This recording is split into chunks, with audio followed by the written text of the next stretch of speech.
nothing left but bones. This is the story of Michael, Thomas, and Andrew. Only one of them made it out alive.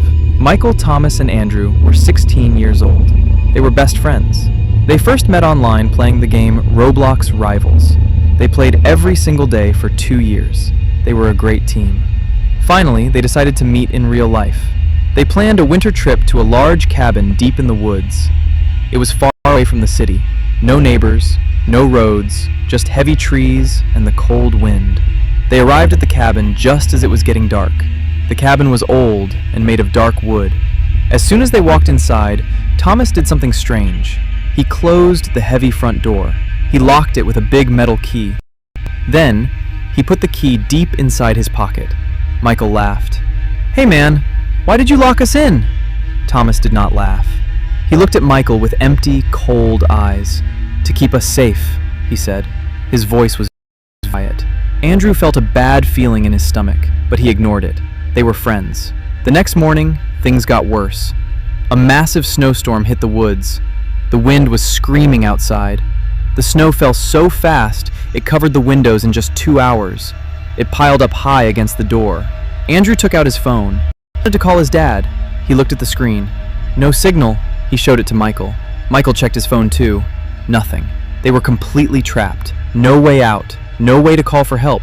On the third day, they woke up extremely hungry. They had brought 3 big bags of food. Andrew went to the kitchen to get some bread. He stopped. He could not believe his eyes. The food bags were... All the food was gone. It was in the trash can, covered in dirty water and soap. Someone destroyed all their food on purpose. Andrew turned around. Thomas was sitting on a chair in the corner of the room. Thomas was looking at the empty bags, and he was smiling. A wide, crazy smile. "Thomas, what did you do?" Andrew yelled. Thomas did not answer. He just kept smiling. He was losing his mind. He wanted them to starve. The hunger started to hurt. By the 4th day, the cabin was freezing cold. They had no food and very little wood for the fire. Thomas stopped talking completely. He just sat in the dark corner, watching Michael and Andrew with wide, unblinking eyes. That night, Andrew woke up. It was pitch black. The fire was dead. The cabin was completely silent. Then, he heard a sound. Scrape, scrape. The sound was coming from Thomas's bed. It sounded like metal.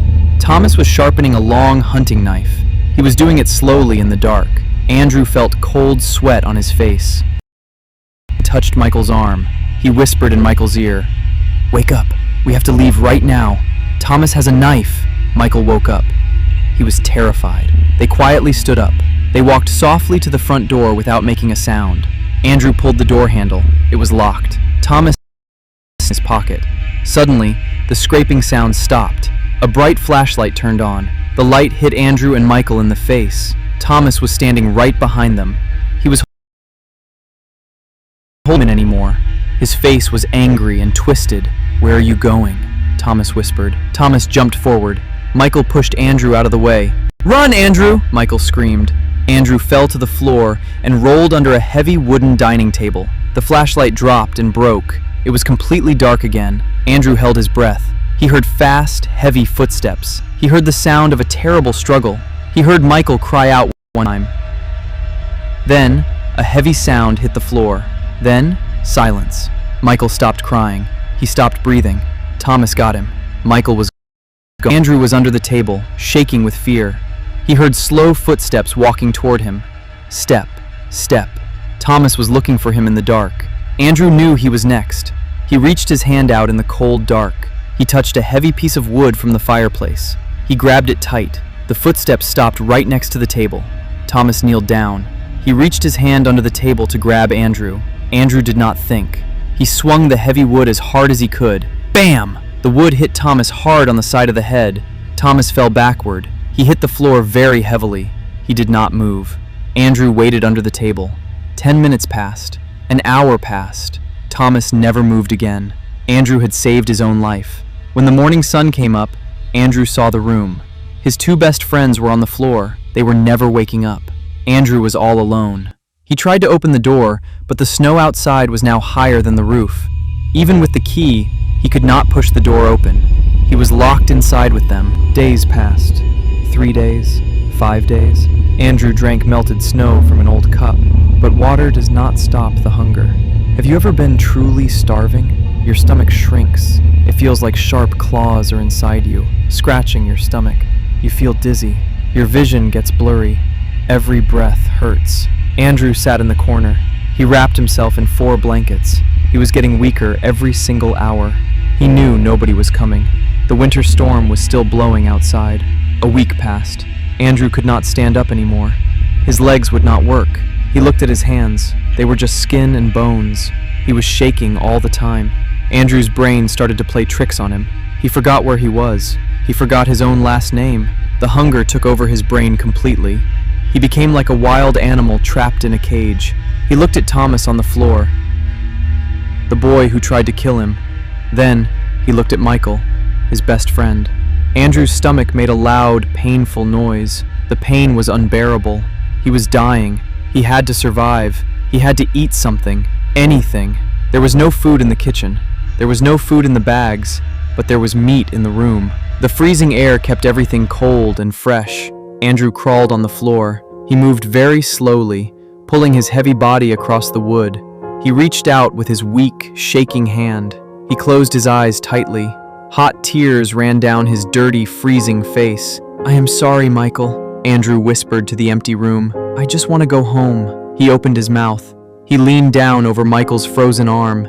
His teeth touched the cold, pale skin. He bit down hard. The skin broke. A thick, dark red liquid painted Andrew's lips. The metallic taste of blood filled his dry mouth. It made his sick stomach turn, but the hunger was louder than the disgust. He pulled his head back, tearing a small piece away. He chewed slowly in the silent dark. It was tough and cold, but it was food. The monster of starvation inside him finally stopped screaming. He took another bite, then another. He cried silently with every single chew, his shaking hands slowly covering in his best friend's blood. The days turned into weeks. Andrew ate whatever he had to in order to stay alive. By the time the snow finally melted, nothing remained of Michael or Thomas, except clean, empty bones. 3 weeks later, the snow finally melted enough for cars to drive. The police reached the lonely cabin. They knocked on the door. No answer. They broke the door down. The cabin smelled terrible. The police turned on their bright lights and walked inside. In the dark corner of the room, they found Andrew. He was sitting on the floor. He was alive. He was wearing his friend's jacket to stay warm. Around him on the floor, there were clean, empty bones. A tall police officer slowly walked up to him. The officer was shaking with fear at what he saw. Andrew slowly looked up at the officer. Andrew's face was pale. His eyes were completely empty, like there was no soul left inside him. Andrew smiled a terrifying smile, licked his dry lips, and whispered, "Did you bring more?"